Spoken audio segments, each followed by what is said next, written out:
Men who like to keep their morning routine simple will love these multi-for-him gummies, specially formulated with 12 key nutrients designed to support men's daily nutritional needs.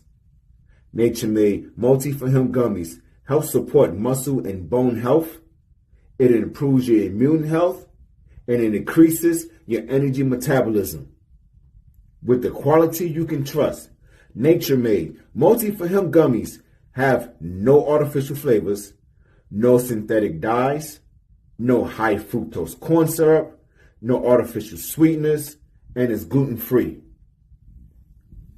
Pharmacists around the world have recommended Nature Made to be the #1 vitamin and supplement brand.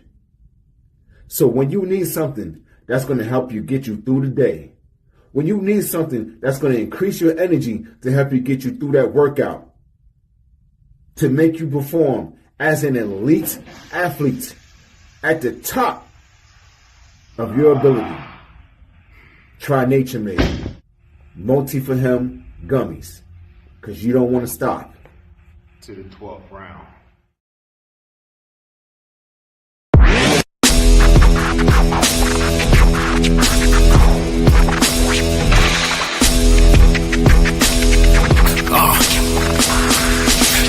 Welcome to the Terror Dome. You should be heading home, cause you could bring all of your ninjas and the Technodrome. I rip right through your flesh and bone and mental capacity. Flood your mind with atrocities and copious tragedies. This dark Sabbath is a lesson in street. Behold the church of the ghetto, feel the words when I preach. Amen. Let the Lord say a prayer for they don't end up in front of someone banging their trigger. Living life like a war pig. Fuck the law, I'm getting mine. Let the others figure what the cost is. Purchasing the fortress on gorgeous acres enormous. Car park full of foreigners and women just waiting on us. We living the dream. Y'all living like hell is earthbound. We are not the same. You've been a lame since birth, pal. I don't feel sorry. I recommend they go dirt bound. Doggy dog world, and you've been looking like Chuck Brown.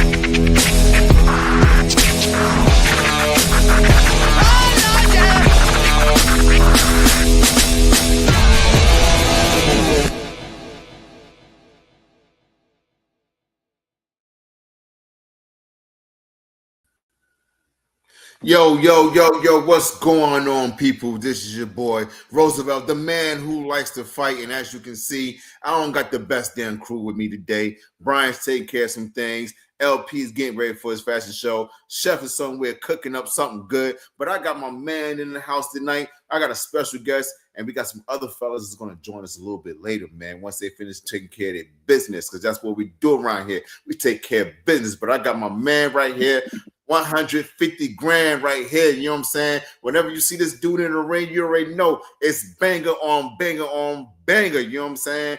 Yo, this dude, let me tell you something. I seen this dude hit a kid in the chest, and I swear for the Lord, he knocked the black off this kid. You know what I'm saying?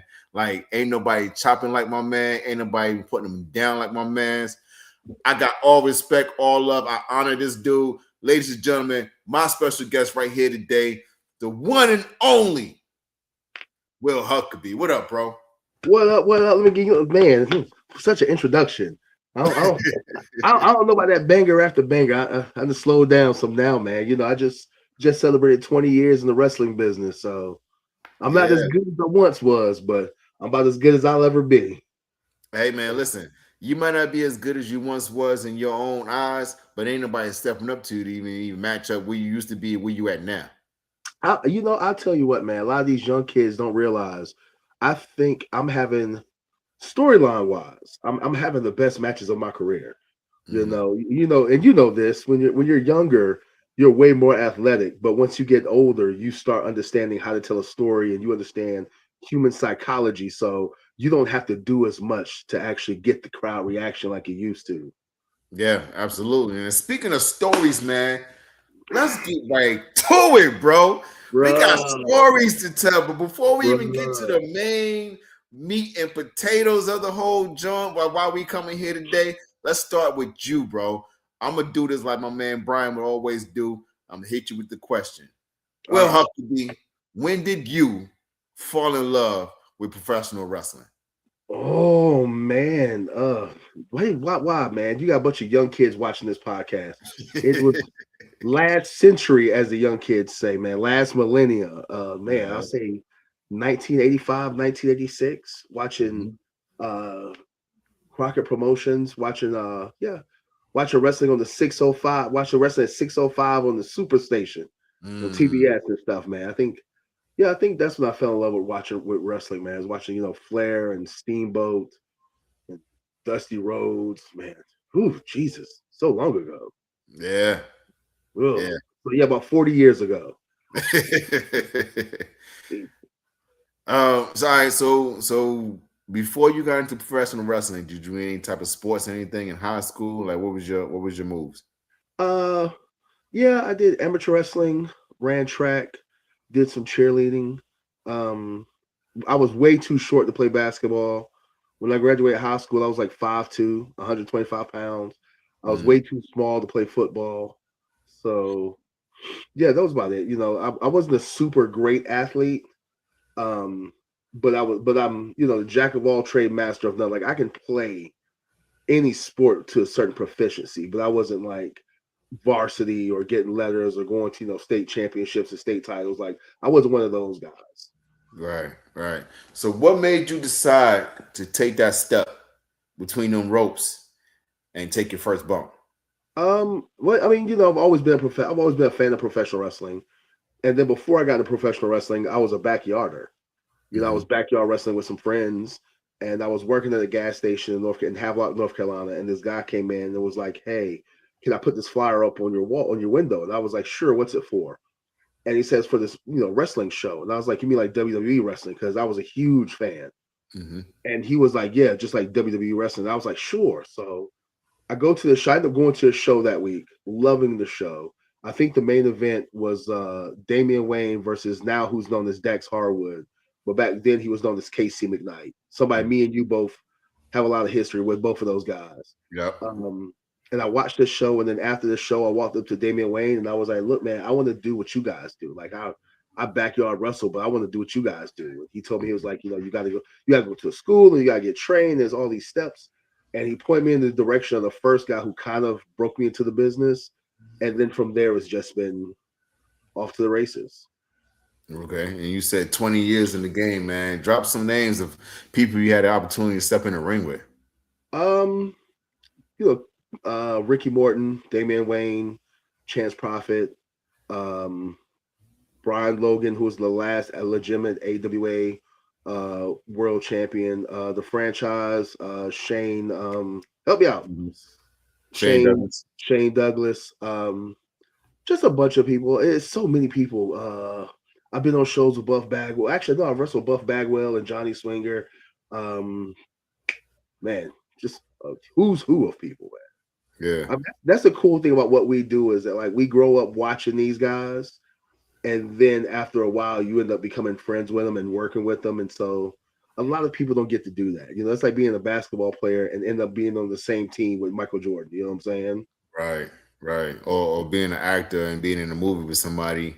It's like doing a movie with Denzel. Exactly. Right. And it's crazy because I watch a lot of stuff. I'm big on TikTok, and I see a lot of guys that get these opportunities with people they watched on movies because they've made their waves and stuff like that. So I want to segue into the difference between when you first started wrestling to what it's like now. Like, what's the biggest difference that you see? Or like, was it more difficult then? Is it less difficult? Is it more difficult now? Like, what's your feel on it?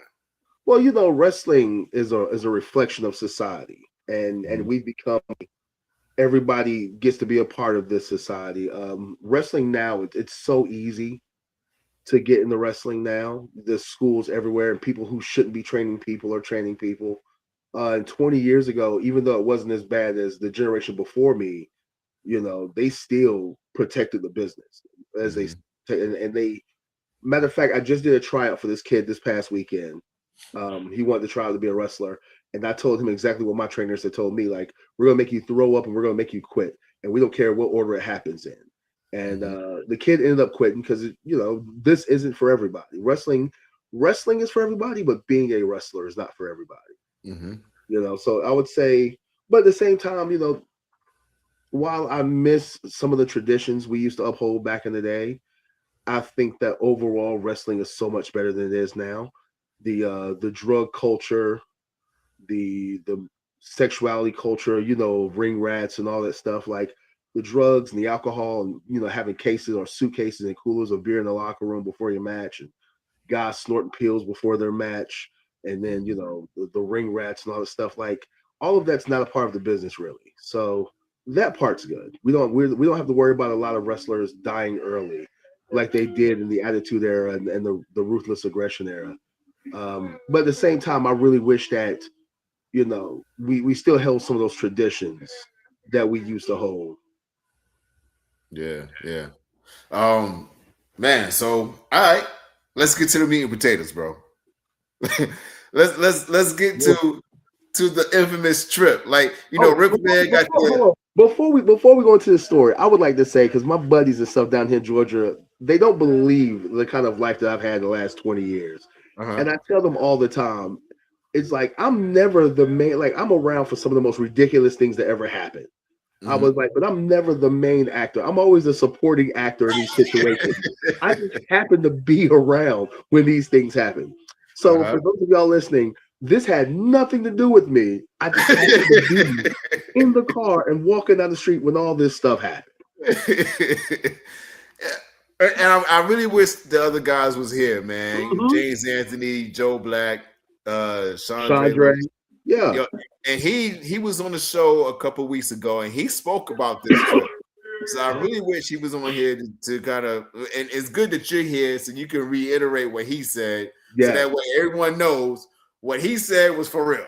Bro, so, me and Chandra, the Big Hurt, bro, me and the Big Hurt were dying laughing the whole time because we just couldn't believe all the crazy stuff we were being witnesses to. Yeah. All right, let's start the story. I had nothing to do with any of it. Use a lie. We're gonna get to your part. Oh, we're gonna get to your part. I had nothing to do with any of it. Lies. The throne of lies you sit on. I mean, a king is a king somewhere. You know what I'm saying? We're gonna get to it. All right. So, ladies and gentlemen, we were on our way to do a tryout in New York for Marvelous. Marvelous Pro. Yeah, Marvelous Pro, a Japanese company. And it was me, James Anthony, my guest, Will Huckaby, Joe Black, and former guest, Mr. Big Hurt. We're all driving up there, and we're supposed to have some other cats with us, but they couldn't make it. Yeah, they all backed out the last second, yeah. Yeah. Money and whatever, and, family and girlfriends and all that other shit. But we was on our way, and we get to the city. Oh my God, that's where the trip starts at, right there. That's where the trip starts at. Because we were all switching, we're going from North Carolina. Like I came all the way from the coast. So I pick up Joe first. And then we picked up you and James Anthony at the same time. And then we picked up Dre last. Yep. And so we're heading up from North Carolina basically all the way to New York City. And we're just, everything's great. We're having a great time and we're laughing, joking the road. And then we get to the city. And for those of y'all who don't know, we get to the bridge. Well, I don't even know what bridge. What was it? The Brooklyn Bridge? Yes. We get to Brooklyn Bridge, and the lanes are this big, ladies and gentlemen. And I want to say, who was it? Dre that was driving? Dre was driving, and he's white knuckle on the stairway. And you were everybody else is freaking out because everybody's doing 100 miles an hour, and the lanes are so small. And you're like, yo, you need to speed up. And we're like, what are you talking about? And then we get over the bridge, and it's like people are double parking on the streets, and we can barely get through. And you're like, pull over, car to car, bumper to bumper, and people. And I'm telling Dre, I said, "Yo, they getting ready to cut in front of you." Nah, skirt right in front of them. Yes. And then you got so frustrated with his driver, you're like, "Pull the car over." And he's like, "I don't got nowhere to pull over." You like, just stop the car in the middle of traffic. In the middle of traffic. In the middle of traffic. And then you take off. And we're just like, oh God, we're gonna all die. Look, and that's the same thing Dre said. And I'm telling y'all, it wasn't even that bad. Look, look, as soon as you got down to like you stopped being the Victor Andrews that we knew. As soon as you touched down on that home soil, you was like, oh, I'm back home. Oh, I got this. And there was no way we should be like, bro, we was in a huge SUV, by the way. Uh-huh. And like there was no way you should be making those turns and going down some of those streets you were going down. Bro. I mean, you know, when you home, you home, right? You see what I'm saying? That's where the problem started right there, ladies and gentlemen. And then you end up driving the rest of the weekend. Because why not? It's because nobody else wanted to drive. Everybody's like, I'm not driving in this city. This sucks. This is terrible. The funniest part, and we're gonna move to the rest of the funniest part was, and I didn't notice it until we got to the hotel, was you and Dre, the two biggest. Hold on, before we get to that, ladies and gentlemen, we bringing back another former guest. You know what I'm saying? This leader of the Pantheon. He's the king of kings. My man, Will Huckaby's man, Joe Black is in the building. We just got to the part where we just got to the city on our way to the tryout. Why are you shaking your head, bro? So you co-signing that shit too? Bruh. Bruh. we got to the city. We just got to a part, Joe. We just got to a part, Joe, where they switched drivers, where Victor took over the driver's seat.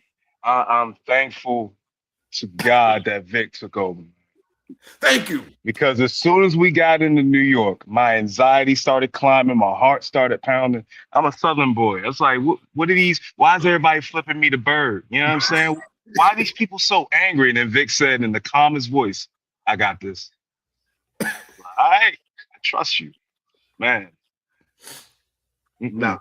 Me and Chandra were in the back seat freaking out. Bro, y'all was back there like this. Holding on to the old shit bar, yep. The two biggest dudes in the car, yep. Hey, man, calm down. What's the matter? It's going to be okay. And I'm like, chill. Don't worry about it. Don't worry about it. Calm as hell. I got this. We get to the hotel, and Dre and Huckaby are on the ground like, thank you, God. Bro, I thought you were going to kill us, man. I thought we were going to die in that car. I swear I did. That shit was hilarious. Oh, man.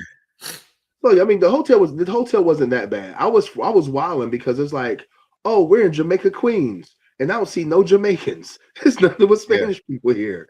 Like, I feel like somebody lied to me. Ignorant. You mad ignorant, bro. I'm way more country than you are, Joe. I know you are. Okay. You can have that. You can have that. When you said Jamaica Queens, I'm thinking it's gonna be a bunch of Shabba Ranks. You know what I'm saying? Nah, what? Terrible. I didn't know. I didn't know. That's like us saying we get down south and we expect to see a bunch of dudes just riding on trucks and whatnot, or going to Texas and see wearing a banjo, wearing overalls. Well, I mean, depending on what part of Georgia you go to. I mean, depending on what part you go to, that is accurate. Yeah, he right. Yeah, you're right. And I was just driving through South Carolina this past weekend. I felt like I heard banjos the entire fucking 24-hour drive through South Carolina on 95. Why does it take so long to get through South Carolina, bro? Did you pass through south of the border? Yes. Man. You know what? It's not that it takes so long to get through South Carolina. It's that there's nothing there when you're on 95. Once you leave 95 and hit I-20, there's really nothing there. Nothing at all. Except south of the border. Yeah. Bro, I drove through Georgia, and I swear I got through Georgia in like 30 minutes. I didn't even know I was even in Georgia until I fucking saw the sign. And then I got to South Carolina, I was like, all right, exit 1. Then I was like, all right, 3 hours later, I'm at exit 10 with no fucking traffic. Nothing. Bro, it's like driving to Kansas City. Once you get past St. Louis, there is nothing there. Or Joe will tell you, if you're driving to Memphis, once you get past Knoxville, or once you get past Nashville, you'll fall asleep in the car, bro. Pretty much. But all right, so we get to the hotel. The hotel wasn't that bad. It wasn't great. I mean, it smelled like piss, but the whole hotel smelled like piss. Everywhere in New York, though. I'm just saying, I don't know why y'all who is pissing in these hallways in New York, man? Crackheads. You gotta go. Winos. We'll get to that later. We'll get to the crackhead part later. But I was like, yo, why is this whole hotel like everything but our room smelled like piss? Mm-hmm. Mm-hmm. I wouldn't know. We ain't gonna see. We ain't gonna talk about that. We ain't gonna discuss that part. We ain't gonna bring up that part. Squirrel secrets, all right? Yeah. Some things we keep in the bag. Exactly. So we check in, and then the best part. Here's the best part of the day. The first day, we walked down to the building because we were close enough to the actual building that we walked down to the building. Oh no, we drove. Actually, I'm sorry, we drove. We drove to the building. We walked to go get some breakfast. Yeah, I'm sorry. Yeah, we drove to the building. And we get to the building, and they're like, "Hey, are you the guys from Canada?" Now, first of all, set the scene. It's us three, Chandre, and then the smallest person is James Anthony. Mm-hmm. But we get to the building, and like they open the door. Amazing Red opens the door, and it's like, "Oh, are you the guys from Canada?" And I don't know if the rest of y'all were, but I was insulted immediately. I was like, "Hell no, we're from North Carolina." And he like shuts the door, like slams the door on us real quick. And like turns around and starts cussing and fussing, comes back and is like, "Oh, it doesn't start till 5 o'clock. You guys got 30 minutes. Right. Come back in 30 minutes." Because he has to warn everybody that's in the school that we are there and we about to come in and show y'all ass up. Which we end up doing, but that's further down the story. But I thought we was gonna be able to get there, 30. You get there 30 minutes ahead of time. You're able to change, stretch, warm up. You know what I'm saying? And they were already like training or something at the time, weren't they? Yeah, training.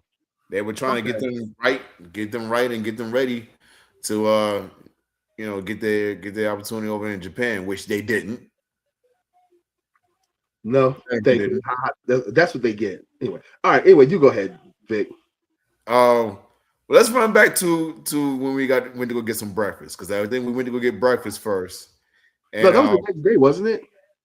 Nah, that was the same day. No, same day? Yeah, the next day I think we just drove back. That's right.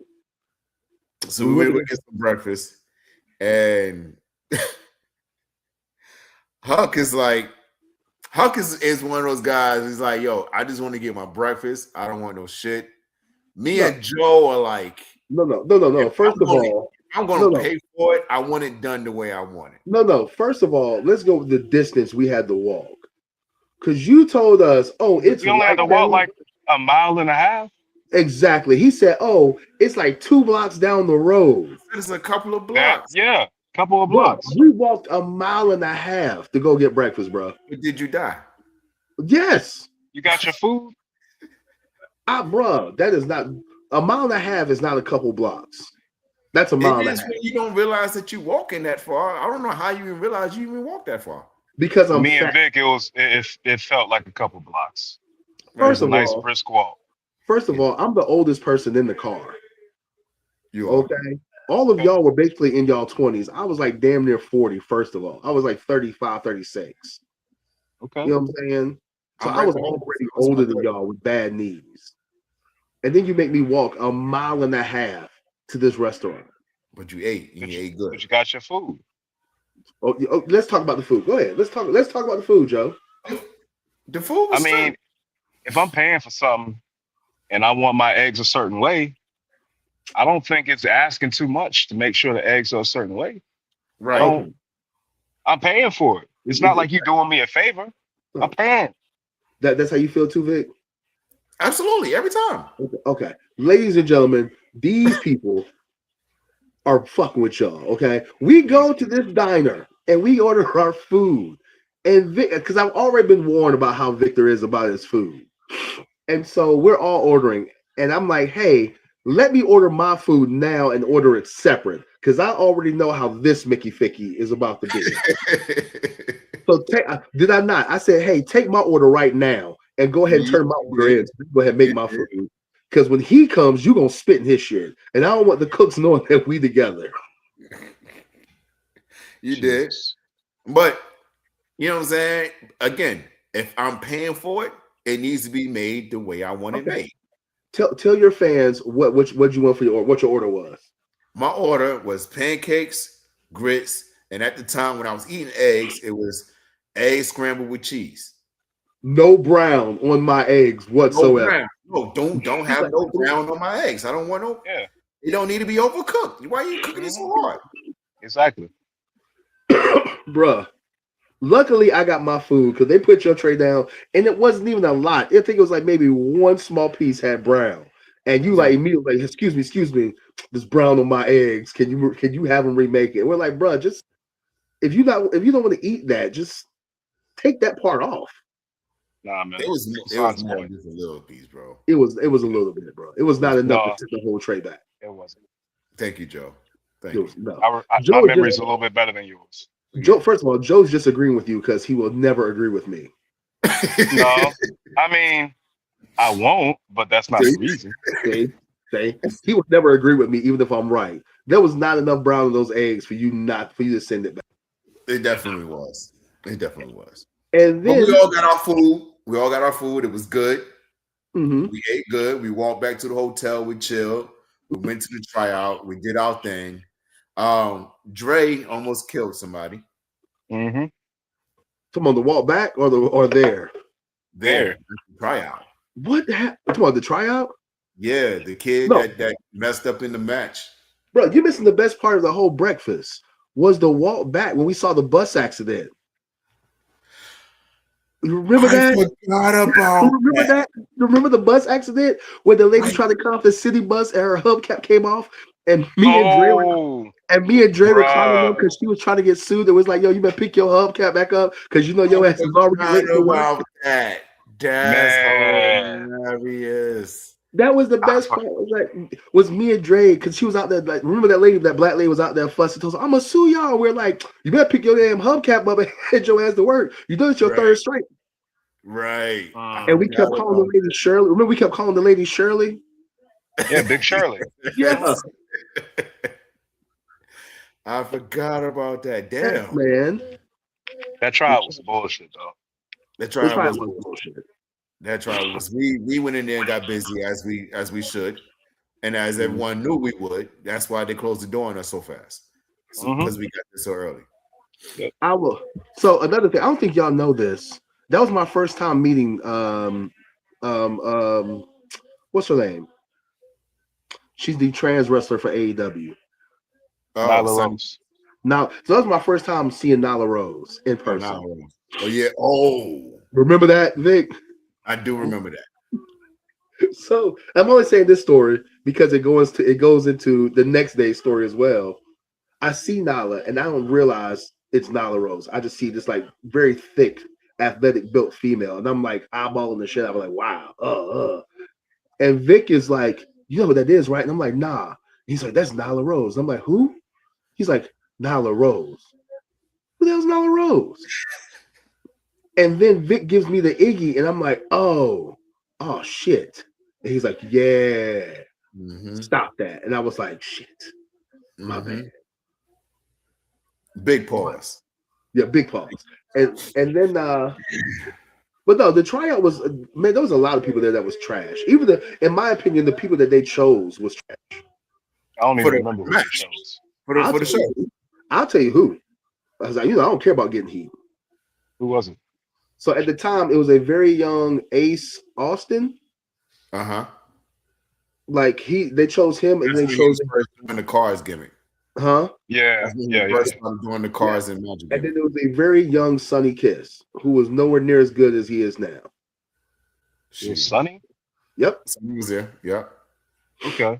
That's it too. And then there was a couple other people. There was like two other people they chose, but I remember them too because like they've gone on to do stuff. But I was like, those guys were nowhere near as good as we were.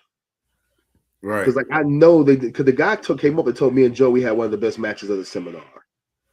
The guy came up, and I still hate this shit. He came up, looked at me, and said, "We were going to pick you, but we had to pick 2 House of Glory guys."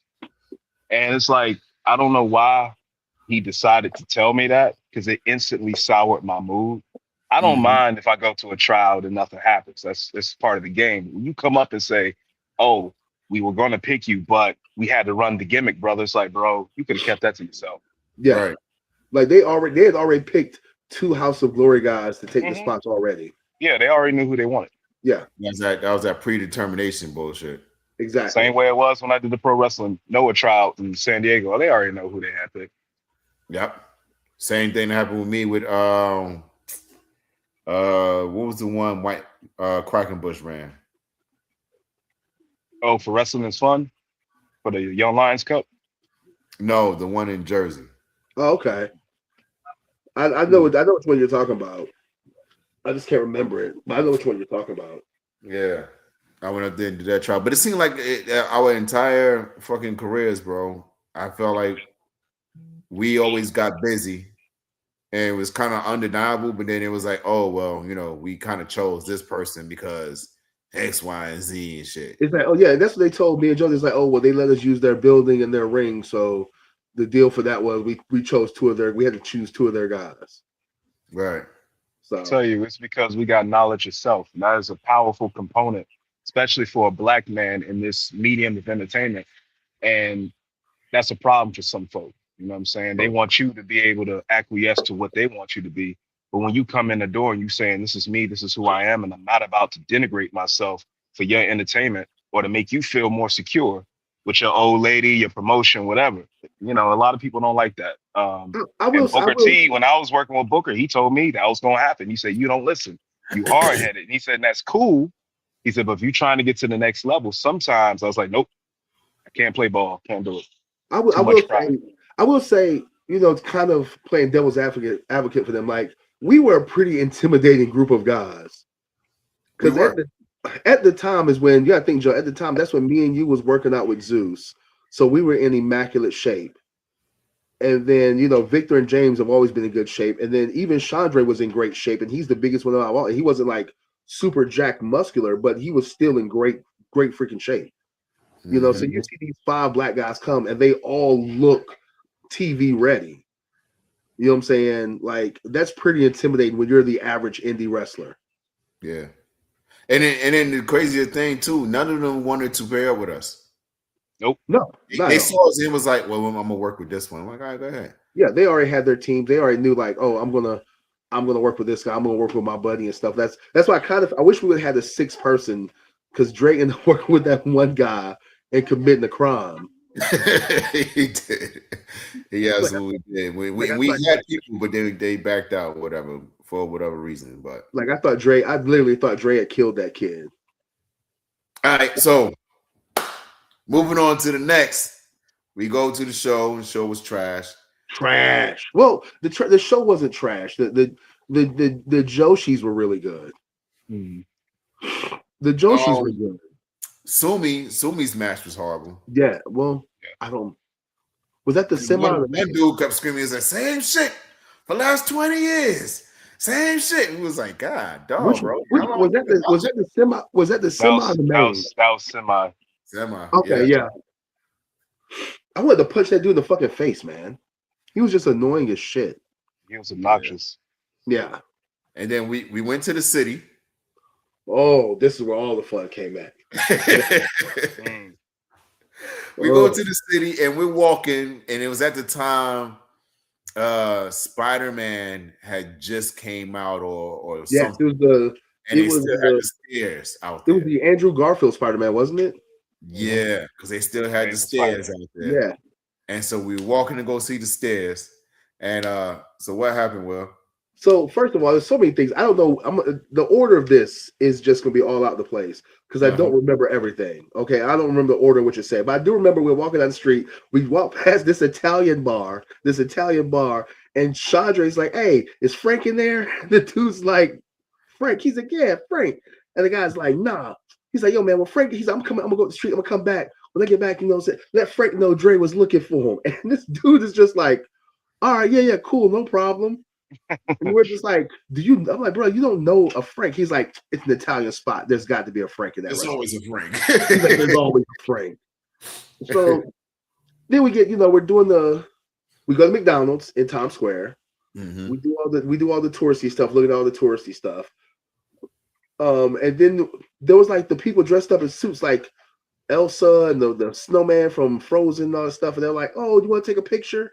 And I was like, "Sure, because my kids love Frozen." And so I take a picture of these assholes, and then all of a sudden they pull out the little tag, so it's $20. And I'm like, bro, I'm not paying you $20 to take a picture with you. Not on my cell phone. Like, you asked me. I didn't ask you. Exactly. And I thought, and then you were like, nah, that's how they make their money. And I'm like, well, he should have told me beforehand that it was $20 to take a picture with him, or I told him to keep the fuck on moving. Mm-hmm. Mm-hmm. And then we're walking. Huh? And then Will and Chandre just happen to notice that somebody's behind us.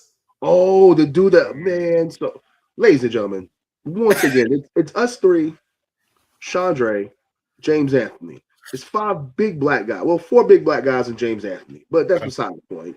We're all walking down the sidewalk.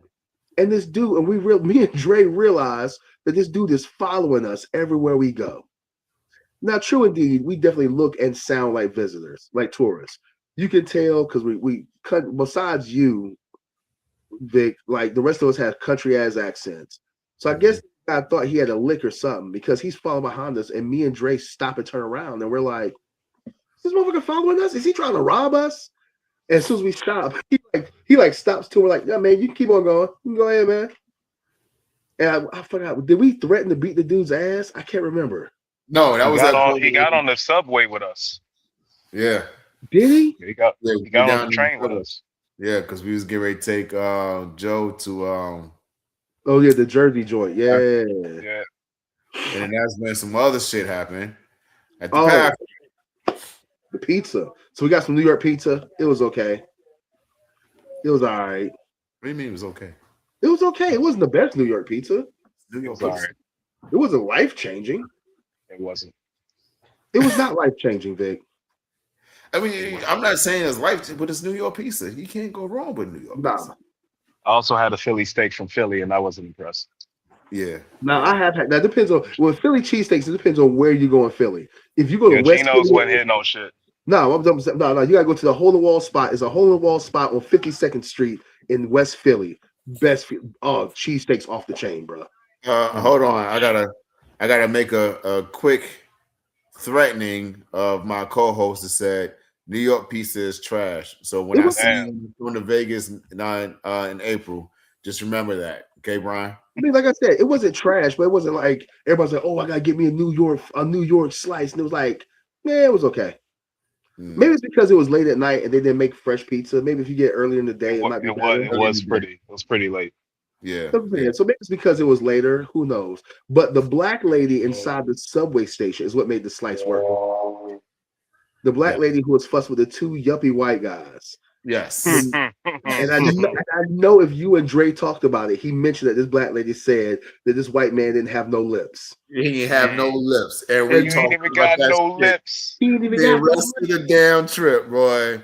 And me and Dre, we don't even know what the context of what they were arguing about. But the moment we heard that, that's all we needed to know. Bro, because remember Dre said, "What do you mean he got a lip?" She told he know what the fuck I mean. Oh, chicken lip motherfucker. And that was it for the rest of the trip. To this day, if I see Dre, he ain't got no lips. Crazy.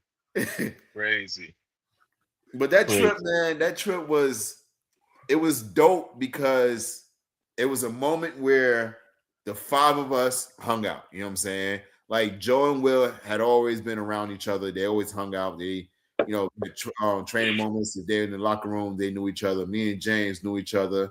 Me and Dre knew each other. But it was a moment for all 5 of us to kind of come together and just hang out, bug out, laugh, joke. It won't no bullshit. It won't no nonsense. It won't no animosity or egos, nothing. It was like, yo, we going up here and get busy, and we're going to come back. And then if we able to do it again, we're going to do it again. So to me, it was when we planted the trip. To me, the best thing about that trip was it was 5 dudes who had a chip on their shoulder because we knew how good we were. And like you said, there was no animosity between our group. It was like, we know we're good. And we went up there supporting each other.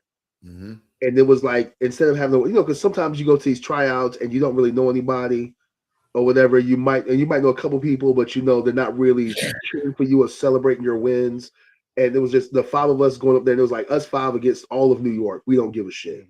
Yeah. You know what I'm saying? And we went out there and we was like, hey, man, we was giving each other pep talks, make sure each other's gear looked good. you sitting there with the Clippers, making sure cats had haircuts and stuff. You know what I'm saying? Like, and I feel like that's what wrestling should be like. When they tell you get a group of guys to travel with that have the same goals as you, like that's what that is right there, man. I wish a part of me really wishes it would have been us five, like the majority of my career, just going from town to town, because that shit was fun. Yeah, man, and honestly, I think we would have scared a lot of companies to just give us whatever the hell we wanted. We had that energy without even showcasing that energy. We had that energy of like, yeah, this us. Mm-hmm. Most definitely. It's gonna be. You know, I will say that if the five of us all went to that pro wrestling Noah trial, at least two of us will be in Japan right now. Because of that camaraderie. I ain't gonna name no names. Huck already know who I'm talking about. But there was a limited window to get in on that tryout, and the window closed. So I forward the email they sent me to somebody else so they could sign up for it. And my idea is I had some of the best matches in my career with this individual, even so that Booker T himself was like, I want that match on my show. So me and this dude put on for the entire Southeast. Went all the way to San Diego to realize that this dude was out for himself. And that's a pitiful pill to swallow, because I would have did everything in my ability to make this dude look like $1 million. But instead, he did everything in his ability to make this other dude look like $1 million. Other dude went to Noah. Other dude's an NXT dude now. And I feel like with the energy we came into New York with, we were all looking out for each other, telling each other this will be good to put here. We were like each other's agents. We held each other accountable. That's the type of energy these young dudes need. You need to surround yourself with dudes that say, yo, that match was kind of ass, but here's why. Because Huck does that to me. I don't need you to tell me that match was great, bro. I ain't gonna get better from that. You know, so if you surround yourself with guys that are trying to get better and by proxy want you to get better, I mean, that's the shit where stories are made. You know what I'm saying? This is supposed to be a brotherhood. You feel me? Yeah, absolutely. Will, I don't know if you saw the match between me and Joe at Mall Mania, but if you haven't, I'm gonna send it to you. But see, I told Joe to send it to me. You know, Joe's starting to get up in age. So, how did you feel ultimately about the match, Joe? I felt like it was a moment in time because we're two North Carolina dudes, homegrown. We held down North Carolina before a lot of these cats were even known about. And for us to main event that show, and for me personally, I went to school with Ben L. Smith right around the corner. I grew up going to that mall, stealing from that mall. I met the game in that mall. Young kids, before they were streaming, we had to go to FYE. You would scan the CD, you'll put on the headphones, you could listen to 30 seconds of each track. That's how we previewed CDs before we bought them. And I'd be there during class times, listening to the new Nas album or whatever. So the fact that I got to come back to that mall and main event a show there was crazy. And that energy translated into the match. You know what I'm saying? You always have matches where you like, technically, this match went great, but there's no emotion. There's no connective tissue. But I felt like that match fired on all cylinders and everybody was invested. When you can make the crowd move with a chop, bro, you ain't got to do nothing else. You know something weird, Joe? I've known Vic for like 15 years and we've never had a match. Not a singles match. Really? We've had like 6-man lucha match and all that stuff, like in Asheboro for what was it, CWS, whatever, but we've never had like a one-on-one singles match in 15 years. That's crazy. We gotta fix that. We do gotta fix that. I mean, I got a place. I mean, I know you got Mall Mania, then I got a place as well. You know what I'm saying? Product placement right there. Yeah, let's make that happen. All right, gentlemen, I'm gonna go finish my workout now. Yeah, okay. I just wanted to hop on and top y'all real quick. Them delts is looking kind of small, buddy. Don't even do that. Don't even do that. Don't even do that. Love y'all. Yeah, love you too, bro. All right, peace. Yo, small delts. His small delts. Hey, you know he hates that shit. I know he does. I know that's why I do it, man. Man, listen, yeah, we definitely got to make that match happen between you and I, bro. We got to go back to. No longer Victor Andrews now. You know that, huh? You know I'm no longer Victor Andrews. Yeah, no, that was just Roosevelt. You're always gonna be Victor Andrews to me. I know. I know. Everybody says that, and I just be like, is a total difference between the two of us. You know what I'm saying? Maybe, but I'm not gonna. You ask me to change names all of a sudden, bro. I'm too old to be learning new names for people I've known for 20 years. But Roosevelt is my real name. I've never called you my real name. Yeah, nobody's ever called me that. So I've never called Joe by his real name. Right. Bro, you know, I knew Joe for 5 years before I knew his real name. That's crazy. We had been traveling up and down the highway That's wrestling though. We've been traveling. He had been in my car, in my house, around my kids. I never knew. It took me 5 years to learn his real name. I think the same thing with me and James. It took us a long time, and I was like, "Yo, your name is not James Anthony, is it?" He's like, "No, Anthony's my middle name." I was like, "Good." I was like, "Good." Andrew's my middle name. Huh? What's his real name? Is James Miranda? That's right, because he's on my Facebook. That's right. I keep forgetting that. Huh. So we got a comment that says, "Talk about cracking wrestling." We gonna get there. We gonna do that. Hold on, man. We getting there. We getting there. Let us cook, man. But that trip, man, it definitely made us give it a better understanding of who we were and what we were trying to do. Most definitely. And I think we elevated each other every chance we could. We elevated each other, and people would always ask, you know, if you were in a car with somebody, who would it be? And we would always say us five. Yeah, I think that tryout, because after that tryout is when all of us kind of took off as well. It's like that tryout gave us the confidence to know, like, oh, you don't have to give me my flowers. You don't have to tell me I'm good, because now I know I'm good. Because the people that I see on TV and TNA and New Japan and all stuff, these guys are worried about when I step into the building now. Right. You know, and there wasn't too much. It wasn't too much after that I went and did the New Japan tryout. And then Joe started working for Booker T, and you and James started traveling all over the place, and then Dre was all over the place. I think me and James started doing stuff for Ring of Honor. Yeah, I think right after that's when Chandra got his WWE tryout. Yep. And then not too long after that, it's like when Joe got his ROH spot. You know what I'm saying? So, I mean, I think that tryout that weekend was the jumping point for all of us to say, hey, I actually know what I'm doing. Like, we're actually really good. You know what I'm saying? So, but you're the New York guy, so you got to set it up for us to all go back to New York. I absolutely will, man. In fact, you know, I'm going next week for this fight. I'm excited for that. We were talking off air a while ago about it, and you was like, "Man, we too old." But my thing is, man, I still got the energy in me, boy. I say I'm old, I'm 46, but I'm gonna tell you the truth, man. I want to do one of those rough and rowdy fights. I don't want to do. Them jokes are hilarious, bro. I don't have the stamina or the cardio to go 12 3-minute rounds, but I can do 3 1-minute rounds. I can do that, no problem. 3 1-minute rounds. I can do 3 1-minute rounds. Oh yeah, I'll beat the brakes off somebody in a minute. Yeah, it's a different energy when you sucking wind, trying to swing as fast and hard as you can. Yeah, but, hey, I can last a minute. I can definitely last a minute. Now, a 3-minute round? Nah, can't do that. So rough and rowdy, if you're listening right now, because everybody listens to the Best Damn Wrestling podcast, put my man Will Huckaby in a fight. He'll take on anybody, and he knocking him out. Look, plus I've got to do it because every wrestler so far that's been on Rough and Rowdy has lost and gotten their ass whooped. Really? Bruh, Hornswoggle, there's been a couple of indie wrestlers and stuff from like West Virginia and Ohio that's got beat up. Hornswoggle was up there and got beat up. Like, I've got to go and put on for the wrestlers, man. Well, you know why, bro? And I spoke to Matt Riddle about this on Friday when I was in Florida. I said the problem is a lot of these wrestlers can't fight. True.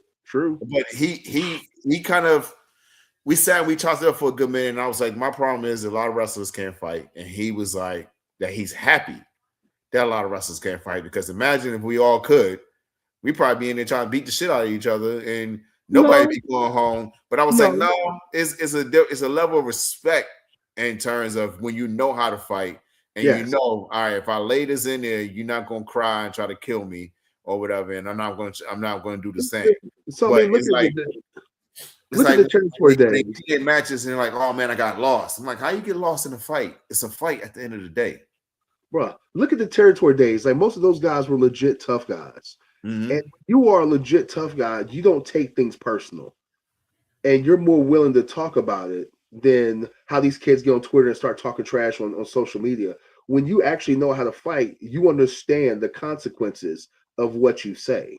Mm-hmm. You know what I'm saying? And so I feel like everybody, and then it's like, how can you throw a punch if you've never, how can you like, sell a punch if you've never actually been in a fight? How can you throw a punch in a wrestling match if you've never actually thrown a legit punch? So when I Right. train people, I teach them how to throw a legit punch.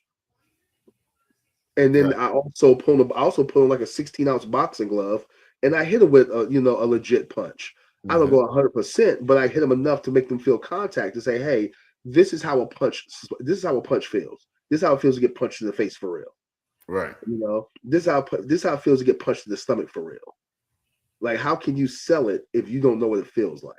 Right. Right. But no, I think every wrestler, even if you don't know how to actually fight, you should have some kind of combat experience, whether it's amateur wrestling, judo, jiu-jitsu, karate, fighting out in the streets, whatever the case may be. Like, you need to have some kind of combat sports training.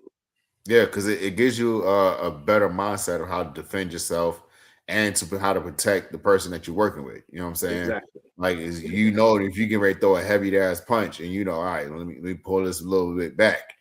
You know how to pull it back. You're not actually going out there and rocking the white's jaw and breaking the white's teeth and shit like that.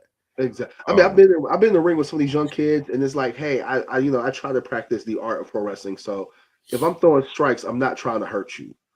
But it's like, hey, if you keep tagging me, kid, I'm gonna pop you in the jaw one good one. Kind of like how Brock Lesnar did Braun Strowman. Like, no. You got to, now it's my turn for a receipt, kid. You got to eat this one. Sorry. Right. Absolutely. It's like, sorry, no, sorry. Nah, you good. But yeah, let's talk about Kraken real quick. Oh man, Kraken is I would say now, man, Kraken is probably the best thing I've ever done in wrestling. It's, they always say you want to leave wrestling better than what you found it. Mm-hmm. That's Kraken Pro Wrestling. It's a independent wrestling company down in South Georgia, in Tifton, Georgia, where there's really nothing. We're like 2.5, 3 hours away from Atlanta, which is awesome. I don't got to deal with the Atlanta wrestling drama and politics. Mm-hmm.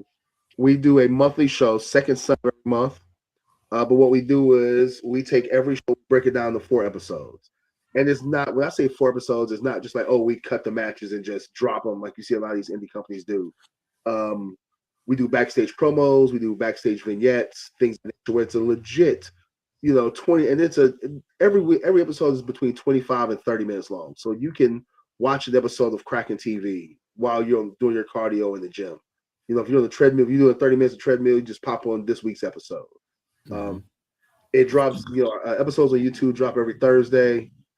Usually we try to drop around between 7 and 8 o'clock at night on Thursdays when there's really no good wrestling on. But what I love about Kraken Pro Wrestling is that people always say like wrestling's too choreographed. Wrestling, they miss the old school feeling of wrestling. Oh, they miss wrestling when it was real. And so I tell a lot of our fans, and people don't realize this until we tell them, I'm a very old school booker. When it comes to writing the show, I'm an old school writer. And so I have rules. It's like, hey, nobody's allowed to come off the top rope unless I tell you can. Because growing up watching wrestling, if you came off the top rope, they used to call it high risk, high reward. If you went off the top rope for a splash, if you missed it, there's 9 times out of 10 you lost the match.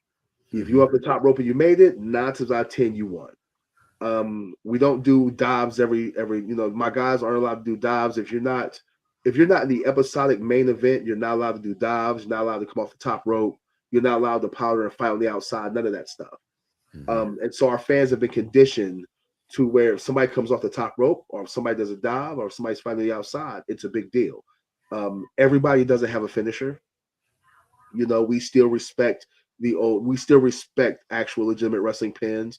So you can watch episodes of Kraken and see somebody win with a schoolboy, see somebody win with a backslide, see somebody win with a small package. Like, those are legitimate wrestling moves, and we use those to help tell a story.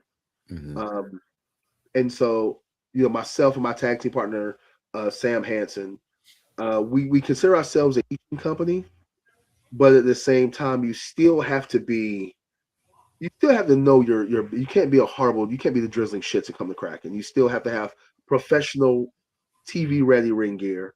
Mhm. You have to be professionally trained, be legitimately trained, and you have to be at a certain level. We're not going to accept just anybody. If you're in the business, there's a good chance I'm not going to book you. Um, I'm very particular about who I bring in the locker room because we both know the wrong person in your locker room can ruin your company. Right. They can cause drama and stuff 100%. So I'm very picky about who I bring into my locker room. Um, and the way we film everything is through seasons. Like we're about to wrap up season 2, Mhm. which ends in our anniversary show in May. Season 1, we do year long. I'm a very old school wrestling fan, so we do year long storylines. You know, and most of the time, all of our storylines conclude in May, our anniversary show, where we start more storylines for the Mhm. next year. You know what I'm saying? So yeah, pretty dope. We're about to crown our first ever tag team champions in May at our anniversary show. I think you'll like this, Vic. So we did a 10-month long tag team tournament Mhm. where we started off with 8 tag teams, and because this is indie wrestling, now we're down to like five or six. Okay. People get hurt, people get injured, people move, whatever the case may be. Um, but we do a 10-month long point system driven tag team tournament where the top 4 teams with the most points in April will face off in the semifinals, and then the winners of those 2 matches face at our anniversary show, and that's how we're getting the first actual tag team champions. Okay. That's So dope. we don't do just a one night long, like a one night tournament of tag tags. It's like, no, because we both know you might be on this month, you might be on, next month you might be off. So it has to be consistently. You consistently have to get these points, kind of like the New Japan Cup. Got So it took us 10 months to do that. Trying to think what else is special about Kraken. Ask me some questions. I can't remember. Ask me some What questions. about your women's division? How's the women's division?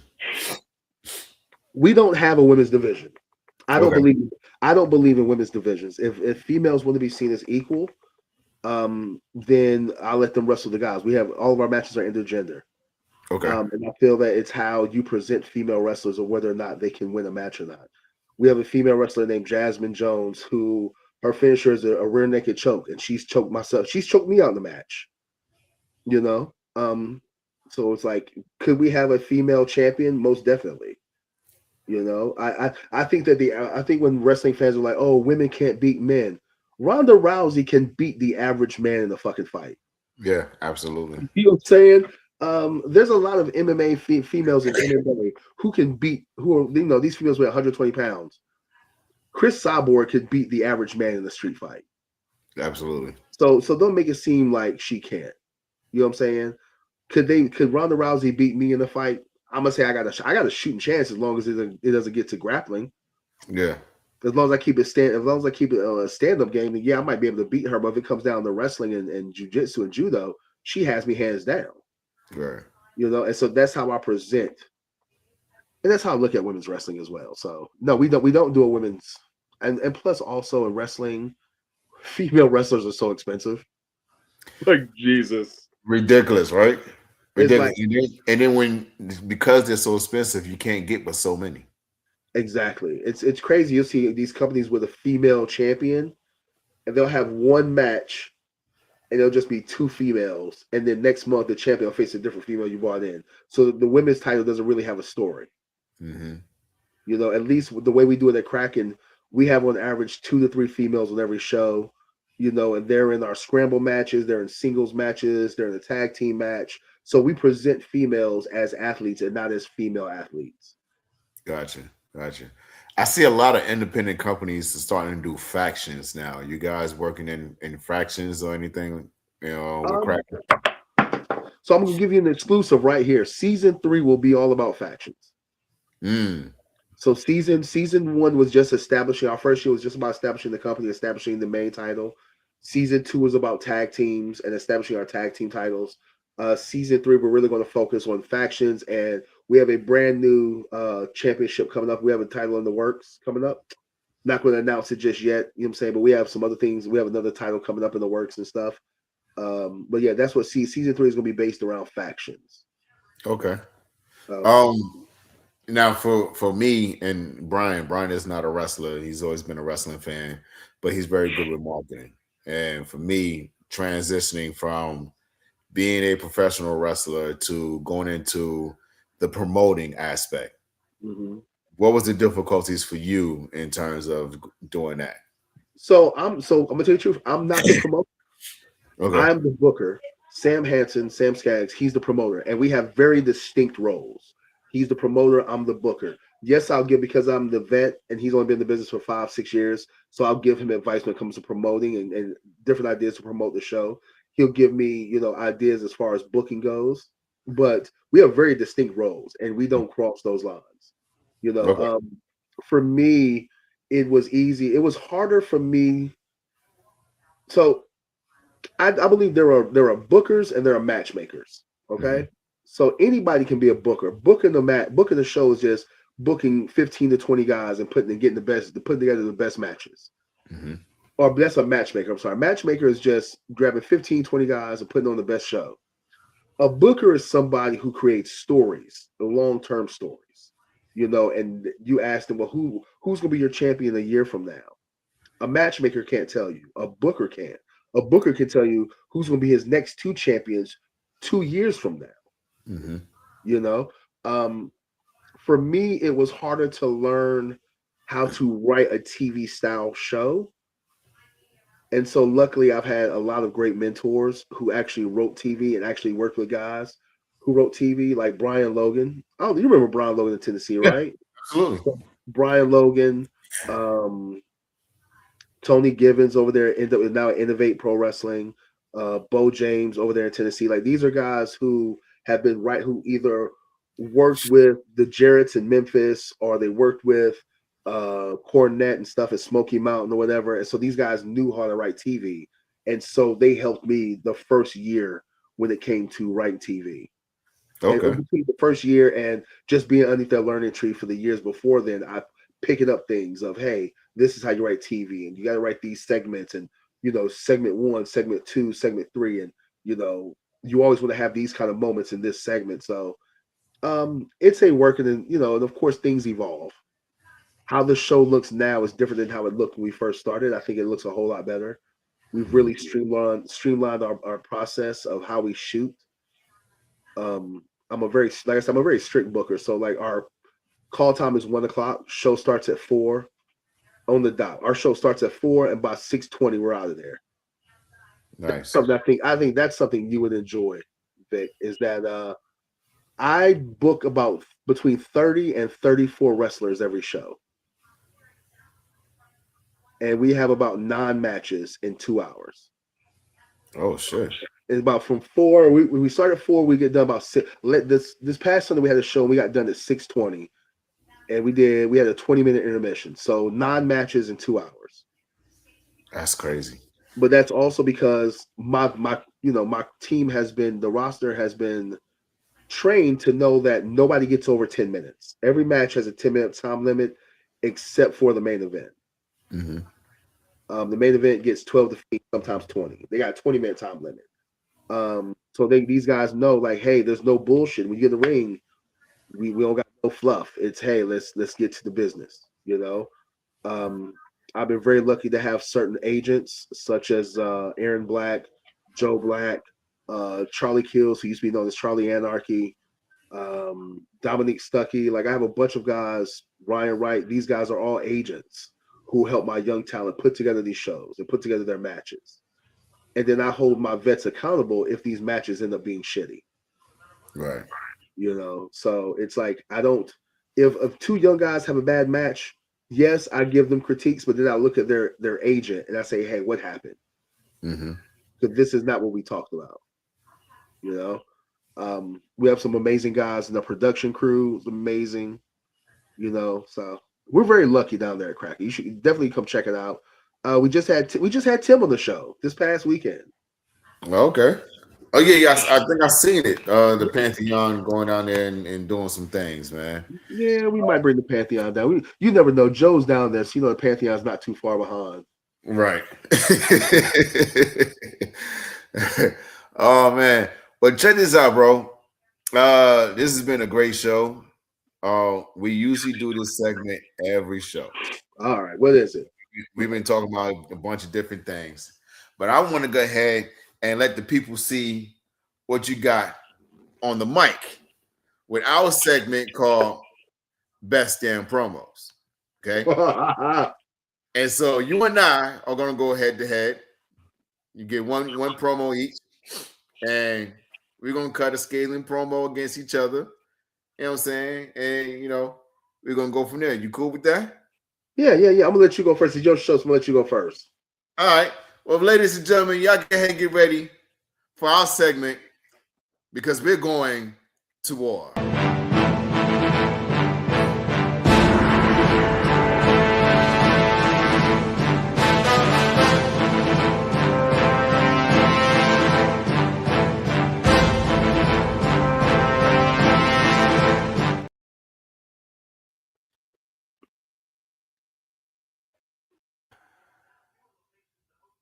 Where do I begin?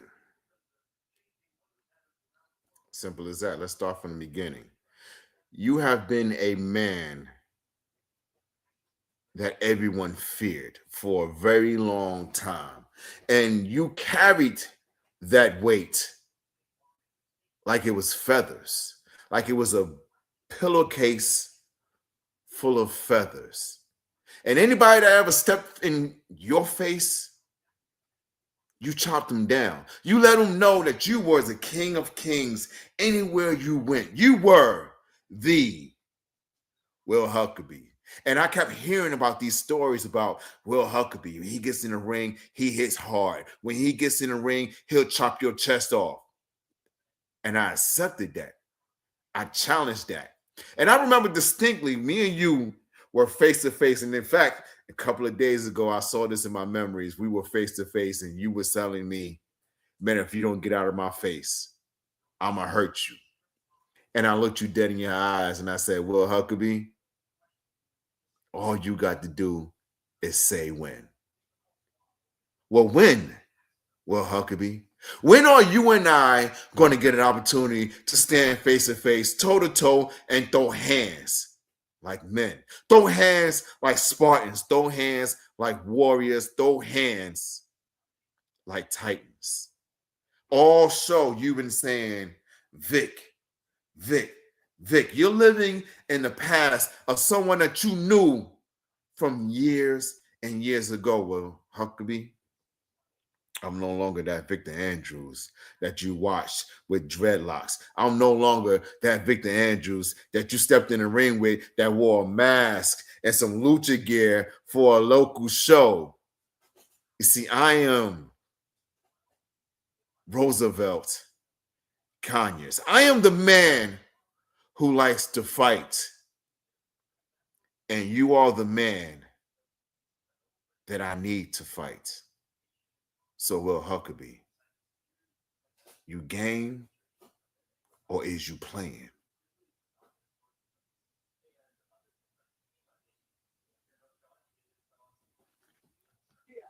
My turn. Go for it. I don't get the little doom doom. I don't get that. Yeah, I can get it.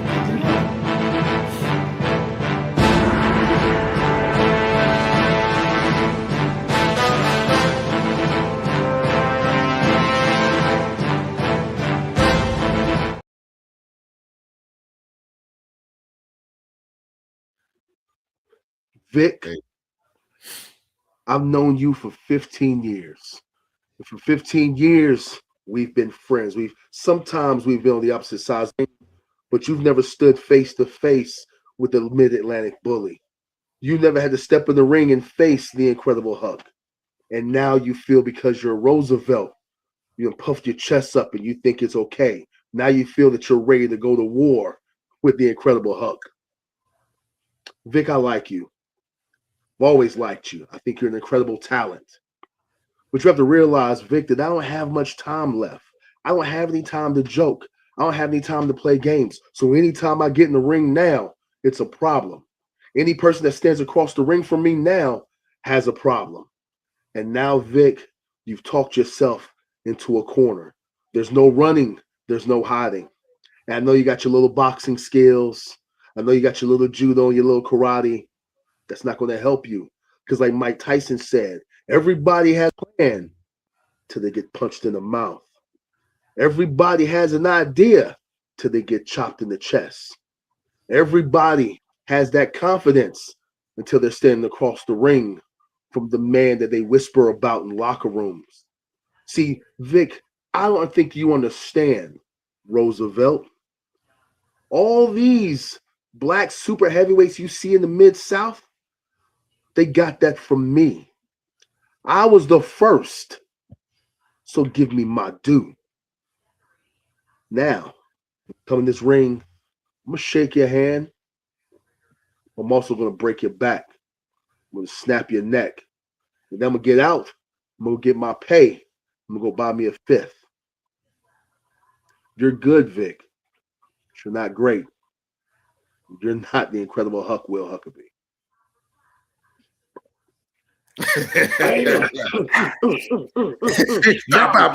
Shots fired.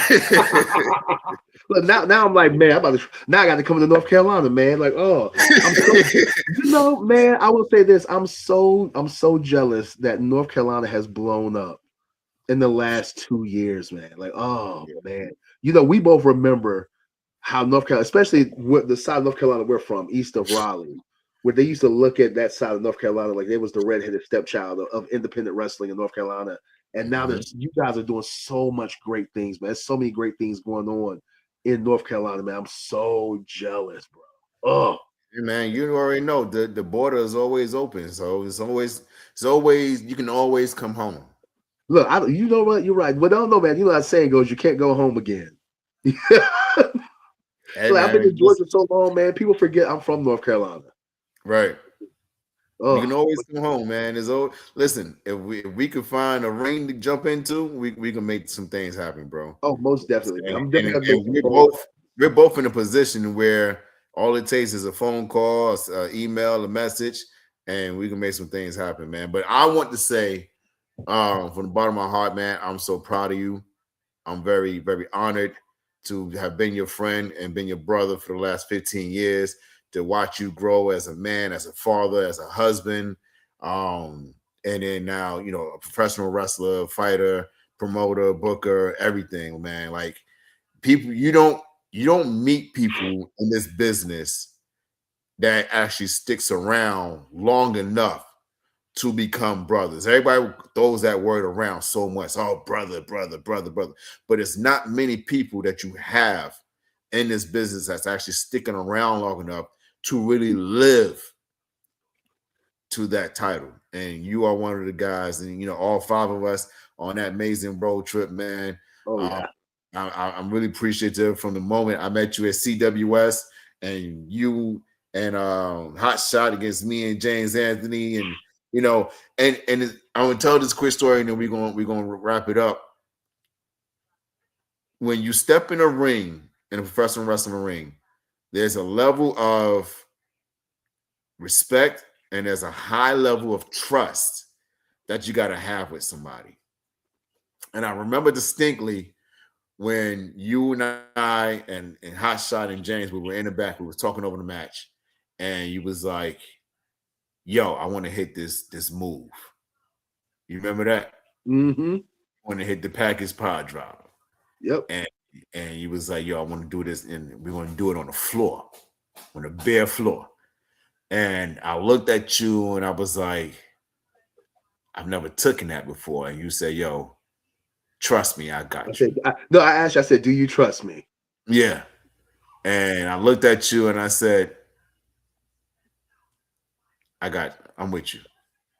And we did the spot, sold it like it was supposed to be sold, but we did the spot. And then at that moment, we got to the back and we looked at each other and we was like, yeah. It was no need for no words or anything. It was like, yeah. In my head, I was like, I can rock with this dude. Yeah. Now, I will say this, man. It's been a pleasure. A lot of people don't realize, man, that like you were probably one of the first wrestlers who took, especially like in our generation, who took this seriously as a business. I remember back in the day, man, like and myself included, kind of laughed at you, you know what I'm saying, about how serious you took yourself as a brand. And you were the first person to really take himself seriously as a brand and with merchandise. And I remember everybody was laughing at you about, when myself included, was laughing at you about wearing suits and stuff to the shows and dressing a certain way and carrying yourself a certain way, man. And it turns out you were right. But I'll admit, on your podcast, you were 100% right. I really wish young Will Huckaby would have listened to you. You know what I'm saying? Back then, when you were like, "No, man, you got to brand yourself. You got to make sure the way you present yourself. You got to dress for the job you want and not the job you have." And I know you want to be comfortable, but man, when you go in the front of these promoters, like, you have to have a certain look. So when they see you, and I really wish I would have paid attention to you back then. But a lot of people, I want to give you your flowers, man, because you was one of the first guys on the Indies who really took the business part of the wrestling business serious, and that's why you are where you are now. I remember you being in the locker room, man, doing your college homework, you know, when all the rest of us was cracking jokes and shooting the shit, and you were in the corner, you know, getting your college degree and stuff, man. Like, a lot of people don't understand the hard work that you put in to get to where you are now, you know, because they didn't see the hard work. But I want to let you know, I've seen it and I remember it, man. I want to give you your flowers, man. I appreciate that, bro. I appreciate that for real. So drop your social medias, man. Let people know where they can find you, bro. Man, the easiest way to find me is on Facebook, Will Huckaby. You know what I'm saying? I'm an old man, so I mean, even though I have Instagram and TikTok, and follow me on TikTok, but Instagram, TikTok, Twitter is WA Huckaby, Facebook, Instagram, TikTok is all William Huckaby. I'm now a content creator, turns out. Uh-oh. I mean, I haven't made a lot of money on my Facebook, but I made a couple of dollars. You know what I'm saying? Yeah. I mean, hey, if you make $1 on Facebook, you're a content creator. You know what I'm saying? Absolutely. So now I'm a content creator. Follow Kraken Pro Wrestling on Facebook. Follow us on YouTube, man. Like, share, subscribe. For a lot of people watching this, we realize that, you know, professional wrestling, and we really make money based off of not only the fans in the building, but our social media. Mm-hmm. So it's free to subscribe to a YouTube channel. You know what I'm saying? It's free to just cut the video on and just let it play while you're doing your cardio or while you're on your way to work. You know what I'm saying? Just support indie wrestling, man. Yeah, absolutely. Y'all already know y'all can catch me on TikTok, official_Mr. Everything. You can catch me on Instagram, Roosevelt the Fighter. I'm preparing for this trip to go to Pittsburgh, Pennsylvania this Saturday for AWWA. We get out there and get busy. Next week, I'm in New York for this MMA fight, Flex Fight Series, my debut match. I'm going to get in there. I'm going to knock this 24-year-old dude out. You better not lose. Oh, no. That's not allowed. It's not allowed. Not allowed. Yeah, man. And y'all make sure y'all follow the Best Damn Wrestling Podcast on Facebook. Follow us on Instagram. Make sure you subscribe to us on all our social stuff, on our YouTube, on our X, on our Twitch. You can look us up on Siri. You can look us up on Spotify. We're on all platforms, Apple Music. Just say, I want to listen to the Best Damn Wrestling Podcast, and boom, it's right there in your ear. Will Huckaby, I honor you, bro. I love you, man. I appreciate you being on the show. Thank you for coming up here, giving us the laughs, the memories, the great stories. You are now part of the alumni with Ron Simmons, R-Truth, Joe Black, Chandre, EC3, Ricky Morton, and the list goes on and on and on. We're here every Wednesday, y'all. We'll be back next week for another show. Hopefully, I'll be able to join the show. I'll be in New York getting ready for this fight, but we'll see what happens, man. Will Huckaby, I'm gonna need you to help me close the show. I'm gonna say on the next best, and when I point to you, I want you to say damn, but I want you to give the most vicious damn that you can ever pull out of your chest. You ready? Gotcha. All right, ladies and gentlemen, I appreciate y'all being here. We can't hold you no longer.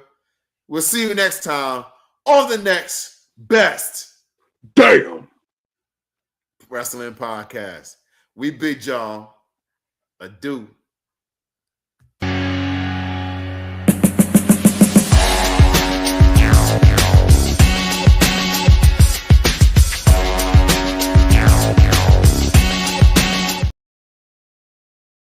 Man, that was pretty fun. Bruh, I'm so amazed. How'd you get all these different sponsors for your podcast, man? Hold on 1 second. Make sure this. cuts off.